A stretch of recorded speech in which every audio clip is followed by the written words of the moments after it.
Morning everyone, Mower here. How you all doing out there in the internet world? Happy Sunday. It's going to be, I don't know, a little bit sunny, a bit cloudy, a bit windy. But I'm going to be able to cut my lawn today, which is the first time in a while. I did my back in the other day and I've not been able to move mowers around, so it's been a bit of a struggle. But anyway, I've just been to pick up something and I'm very happy with it.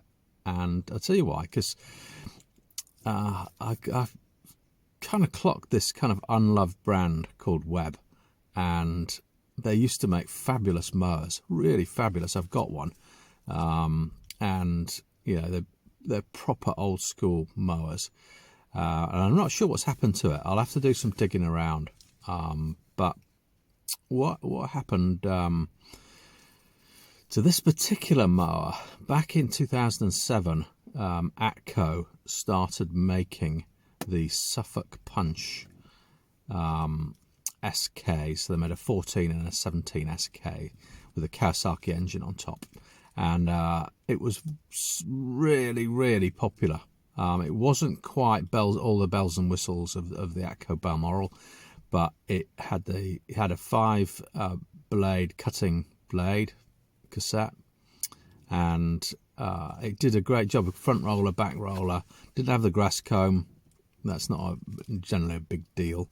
But the cassettes, the cassette system, the QX and the QC cassette system, swap in and out, so people could buy the scarifier, pop that in, scarify the lawn, cut it, etc., etc. And it was just so popular. And today's money, they're about 1,100 quid.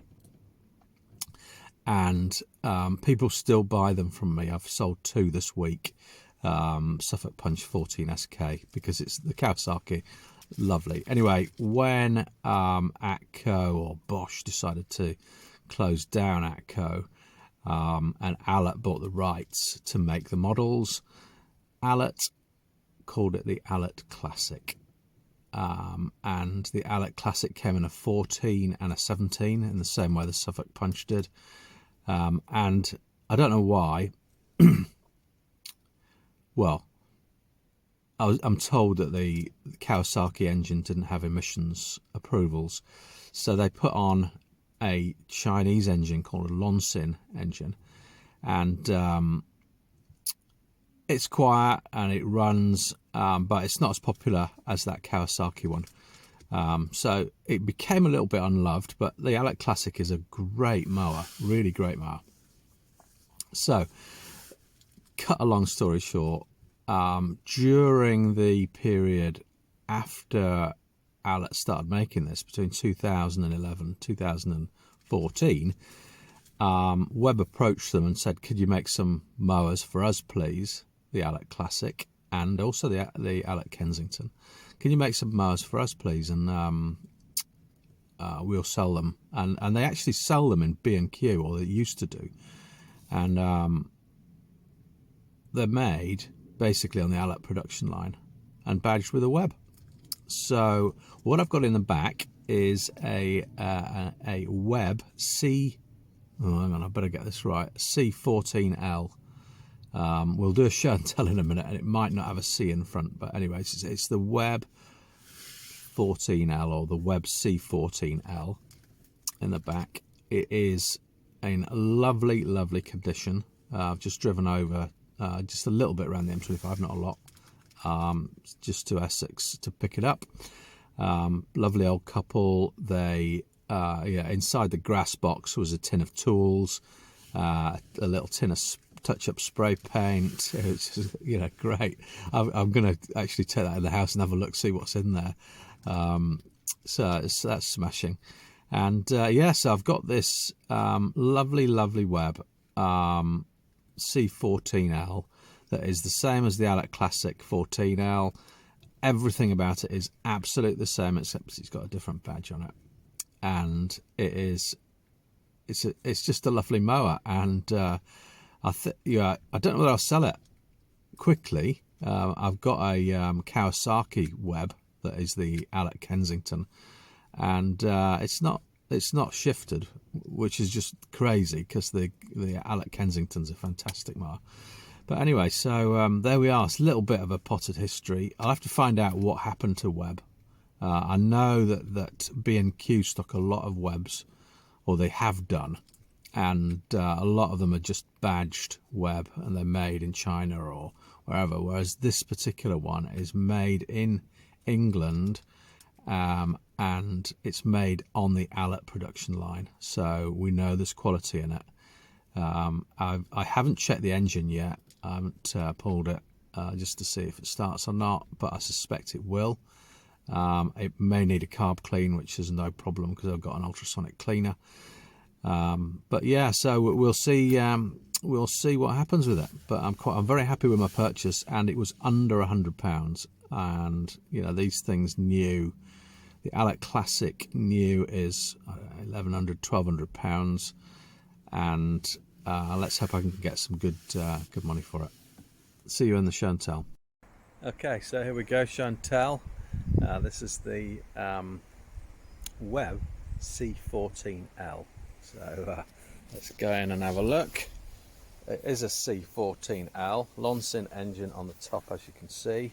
It's actually looking pretty shiny. I've just given it the WD-40 treatment. Not bad actually. And the cutting blade, that's so I've started using oven cleaner on the cutting blade, which actually gets them up and gets rid of the grime and the grease. So I've got 5 blades to clean there, and that will look a lot shinier, and I'll obviously then sharpen it. So yeah, the only thing I've identified so far is the accelerator cable here. This is on this little thing here is on the wrong side. Should be inside this unit. So when I press here, it's not going, and it just reverts, it just bounces back. So that's going to take one nut and bolt and it's done.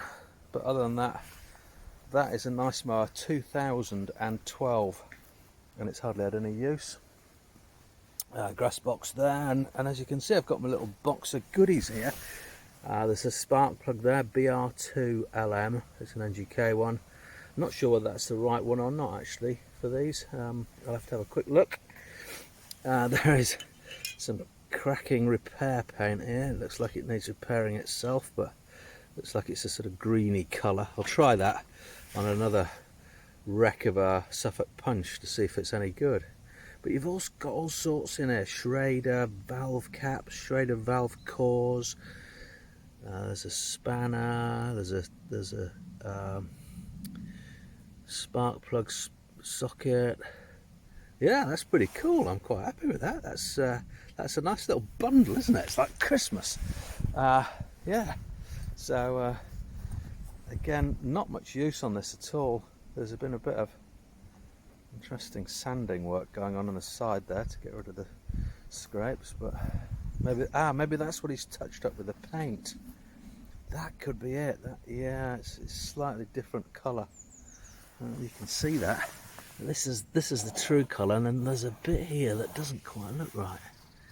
Interesting. I wonder, why didn't he do the whole lot? Interesting. Right, well, we'll have a look at that. I've got tons of spares of those, thankfully, so I can just flip another one on. But other than that, yeah, happy days. That's not a bad one. It's going to be, I've got a few things to do today. I'm going to try and get this on the market. Just get it up to photo standard and you know, clean and shiny and pics taken.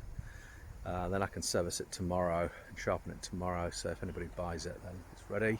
And I've got an Atco Balmoral. Actually, I'll just take you over there, because this I got the other day, and again, it's another one of those that I didn't really want to miss the deal. And it's basically a Balmoral 20S with a shiny 10 blade in it. Shiny 10 blade. I'm going to change the petrol tank to make it to get a nicer one on there. That's looking a bit sort of petrol faded. Paintwork's looking okay. The Balmoral sign is looking good. It's got the wooden roller. I've run out of those steel zinc ones. I need some more. But yeah, that 10 blade is shiny. It's shining. It's great. So yeah, the back bits, there's still some grass on there, but that's no problem, is it? It's just a bit of grass to get rid of.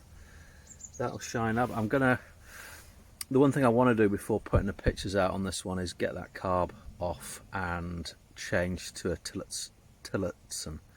I don't like those Delorto or whatever they're called on there. And you just basically put a new manifold on that's got a thread in it, and then threads and a Tillotson goes straight on there, and I've got several waiting to go on. So yeah, that's kind of this afternoon's work, really, getting all those ready. I've got one of those 80% off selling fees on eBay, so I'm quite keen to crack on, as it were. So I love you all. Please like and subscribe, please. Thank you.